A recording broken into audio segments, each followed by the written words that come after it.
Hello नमस्कार दोस्तों, कैसे हैं आप सभी। और जैसा कि आप जान रहे हैं कि जो कोरोना काल चल रहा है, इसमें बहुत सारे लोगों की जान जो है ऑक्सीजन की कमी की वजह से जा रही है।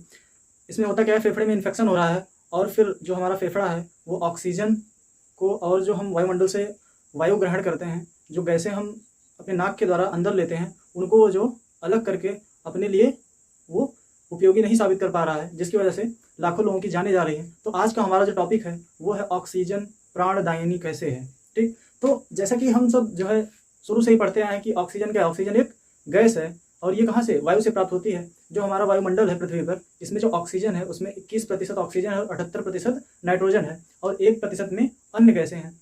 तो क्या खाली इतना ही जान लेना पर्याप्त है कि जो ऑक्सीजन है वो एक रंगहीन, गंधहीन और स्वादहीन गैस है? नहीं, इतने से काम नहीं चलने वाला है। हम इसके बारे में और विस्तृत चर्चा करेंगे और हम ये जानेंगे कि ये बनती कैसे है, क्या कारण है कि आज इसके उत्पादन में इतनी कमी हो गई है और जगह जगह पे हमारे इंडिया में, अदर कंट्री में ऑक्सीजन की शॉर्टेज हो रही है और लाखों लोगों की जानें जा रही हैं। कुछ तो लोगों की लापरवाही की वजह से ऐसा हो रहा है। तो आइए हम जानते हैं कि ऑक्सीजन क्या है और ये हमारे लिए प्राणदायिनी कैसे साबित हो रही है। तो सबसे पहले हम जानेंगे कि जो ऑक्सीजन है एक रंगहीन, गंधहीन और स्वादहीन गैस है।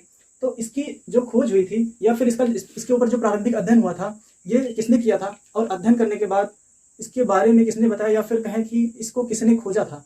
तो एक वैज्ञानिक थे जिनका नाम था जोसेफ प्रिस्टले और दूसरे थे C.W. सेले। इन्होंने इस पे प्रारंभिक अध्ययन किया और इसकी खोज की। तो तथा 1772 में किसने, कब, 1772 में किसने, कार्ल सीले ने बनाया। लेकिन ये जो उन्होंने बनाया था इसको पब्लिश किया गया, इसको प्रकाशित किया गया सन 1777 में। ठीक, और इसको बनाया कैसे था, पोटेशियम नाइट्रेट को गर्म किया। पोटेशियम नाइट्रेट को गर्म करने पर ऑक्सीजन की उत्पत्ति हुई। उसके बाद फिर 1777 में जोसेफ प्रिस्टले ने मर्क्यूरिक ऑक्साइड को गर्म करके ऑक्सीजन का निर्माण किया। किसको, मर्क्यूरिक ऑक्साइड को गर्म करके ऑक्सीजन का निर्माण किया। उसके बाद देखो, सब लोगों ने तो बना तो दिया लेकिन नामकरण कोई नहीं कर पाया। सबने बनाया लेकिन ये नहीं पता था कि ये है क्या। तो फिर एक वैज्ञानिक थे लेवासिया, या कहीं कहीं पे इनका नाम लेवासियर बोला जाता है, और इन्होंने इसका नामकरण किया और इसका नाम दिया ऑक्सीजन, और जिसका अर्थ होता है अम्ल उत्पादक। जो ऑक्सीजन होता है जिसका अर्थ होता है अम्ल उत्पादक। तो ये तो हमारा हो गया विस्तृत चर्चा की ऑक्सीजन क्या है, इसकी खोज कब हुई थी, इसका नामकरण कब हुआ था, किसने किया था नामकरण और किसने इसके बारे में अध्ययन करके खोजा था। तो अब हम बात करते हैं कि ऑक्सीजन का जो परमाणु क्रमांक होता है वो कितना होता है, 8 होता है। ऑक्सीजन का जो परमाणु क्रमांक है वो 8 है, या फिर जिसको हम कहते हैं एटॉमिक नंबर, वो है 8। उसके बाद फिर परमाणु भार इसका है 15.99, लगभग 16। फिर घनत्व की बात करते हैं तो इसका 1.429 ग्राम प्रति लीटर, मतलब कि 1 लीटर में इसका जो घनत्व होता है 1.429 ग्राम होता है। इसके मेल्टिंग पॉइंट की बात करते हैं, मतलब कि ये जो पिघलना शुरू होती है ये -218.79 डिग्री सेंटीग्रेड पर पिघलना शुरू हो जाती है। या फिर अगर इसको हम केल्विन में कहें तो कहेंगे 54.336 केल्विन, या अगर फॉरेनहाइट में कहेंगे तो -361.82 फॉरेनहाइट। फिर बात करते हैं बॉइलिंग पॉइंट की, मतलब कि ये पिघलने वाला जो तापमान था वो -218 डिग्री या फिर -18.79 डिग्री सेंटीग्रेड था, लेकिन इसका जो बॉइलिंग पॉइंट था, यानी कि कितने टेम्परेचर पे ये उबलना शुरू करेगी। एक तो हमारा हो गया पिघलने वाला तापमान, दूसरा हो गया उबलने वाला, मतलब कि ये उबलना कैसे शुरू करेगी। तो उबलने का जो तापमान है वो है -182.962 डिग्री सेंटीग्रेड, या फिर अगर हम फॉरेनहाइट में कहें तो -297.332 डिग्री फॉरेनहाइट, केल्विन में 90.188 केल्विन। ठीक, इसका जो क्रिस्टल होता है, क्रिस्टल का जो स्ट्रक्चर होता है वो क्यूबिक होता है। अब आइए जानते हैं क्यूबिक स्ट्रक्चर कैसे होता है। सबसे पहले हम यहाँ पे एक क्यूब बनाएंगे, यहाँ पे बनाते हैं एक क्यूब बनाते हैं।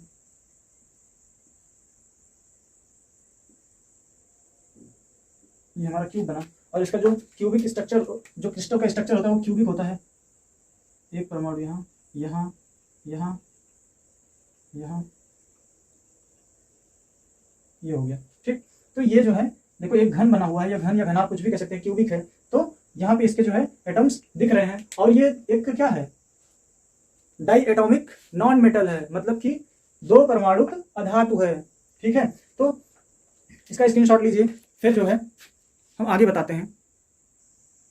हाँ, तो इसका स्क्रीनशॉट ले लिया होगा। तो अब हम बात करते हैं इसकी उपस्थिति की। तो जो ऑक्सीजन है ये वैसे तो अन्य तत्वों की तुलना में सबसे ज्यादा मात्रा में जल में पाई जाती है, लेकिन अगर हम पृथ्वी के वायुमंडल की बात करें तो 21% ऑक्सीजन कहाँ पाई जाती है, पृथ्वी का जो वायुमंडल है वहाँ पे 21% ऑक्सीजन पाई जाती है। लेकिन जो भूप्रवृत्ति है, हमारी जो भूप्रवृत्ति या जिसको क्रस्ट बोलते हैं, उस पर कितना है, 46.6% ऑक्सीजन पाई जाती है। कितनी? 46.6%।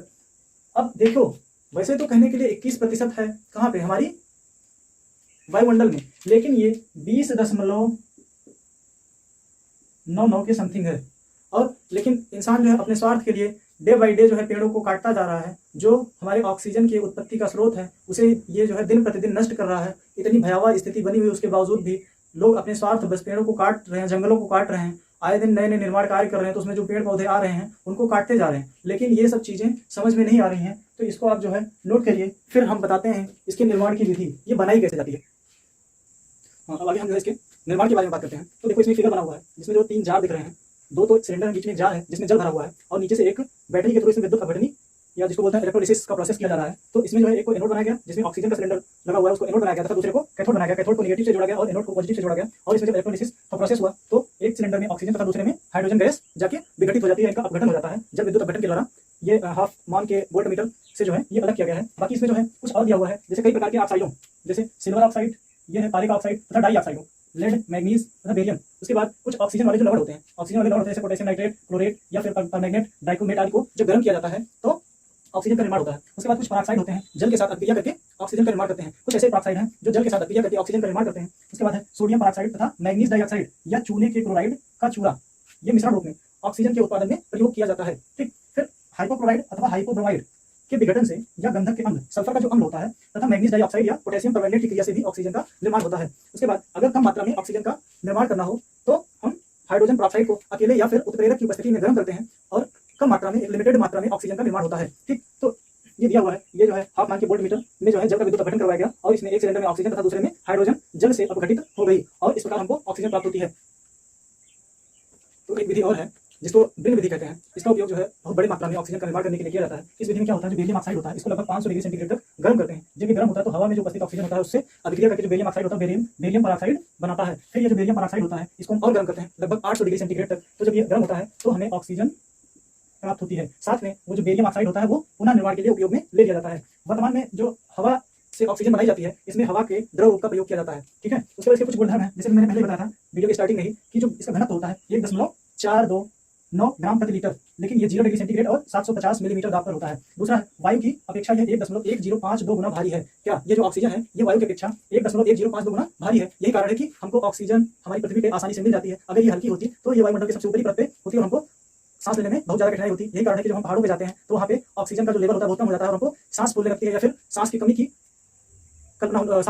महसूस होने लगती है। यही कारण है कि जो पर्वतारोही होते हैं वो जब पहाड़ों पे जाते हैं तो अपने साथ में ऑक्सीजन का सिलेंडर लिए रहते हैं। उसके बाद जो द्रव ऑक्सीजन होती है, द्रव ऑक्सीजन ये हल्के नीले रंग की होती है। जो द्रव ऑक्सीजन होती है ये हल्के नीले रंग की होती है। अगर इसको हम किसी कांच गिलास में द्रव रूप में भरें तो अगर हम इस गिलास को उठा के देखेंगे तो जो उसका कलर दिखाई देगा हल्का नीले रंग का दिखाई देगा। उसके बाद इसका जो विशिष्ट ताप होता है वो स्थिर दाब पर 0.2178 कैलोरी प्रति ग्राम 15 डिग्री सेंटीग्रेड पर होता है। ठीक, इसका जो परिणाम होता है -183 डिग्री सेंटीग्रेड तथा जो ठोस ऑक्सीजन होती है इसका द्रव्यमान होता है, मतलब कि जो जिस बिंदु पे यह द्रव रूप में परिवर्तित होने लगती है, जिस पॉइंट पे वो होता है 218.4 डिग्री सेंटीग्रेड। और दूसरा क्या है, यह जल में थोड़ा बहुत घुलनशील है। जो ऑक्सीजन होती है यह जल में बहुत ज्यादा नहीं लेकिन थोड़ा बहुत घुलनशील है। यही कारण है कि जलीय जीव जो होते हैं जैसे मछलियां हो गई, अभी और भी जो जीव हैं समुद्र के, वो पानी में रहते हुए भी श्वसन का कार्य करते हैं, क्योंकि उनको वहाँ पे जो जल में घुली हुई ऑक्सीजन होती है वो श्वसन में सहायता करती है। कुछ धातुएं जैसे पिघली चांदी होती है या फिर जो कोयला होता है ये ऑक्सीजन का शोषण बहुत बड़ी मात्रा में कर लेता है। ठीक है, तो इसको नोट करिए।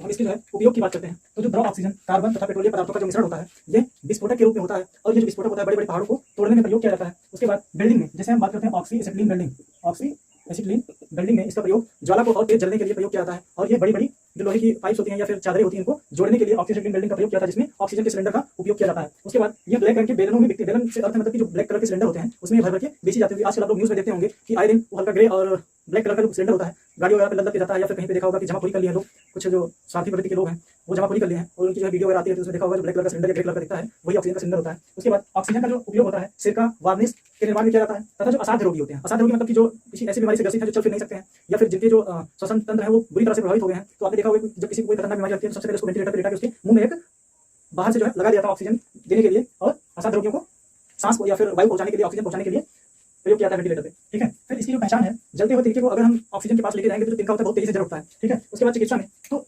रक्त में जो है प्रचुर मात्रा के लिए जो मानव शरीर होता है उसमें जो रक्त का परिसंचरण होता है उसमें पर्याप्त मात्रा में ऑक्सीजन का रहना जरूरी है। अदरवाइज जो हमारी सेल्स होती हैं उनको ऑक्सीजन नहीं मिलेंगी तो वो अपना भोजन नहीं बना पाएंगी। ठीक है, उसके बाद और भी बहुत सारी जो बीमारियां हैं जो जो असाध्य रोगी हैं उनको जो है ऑक्सीजन दी जाती है और ये चिकित्सा के क्षेत्र में बहुत ज़्यादा उपयोगी है। ठीक है, तो ये जो है आज का लेक्चर रहा। आई होप ये आपके लिए बहुत ज़्यादा उपयोगी साबित होगा और कमेंट करके बताइएगा कि ये वीडियो कैसा रहा। Thank you.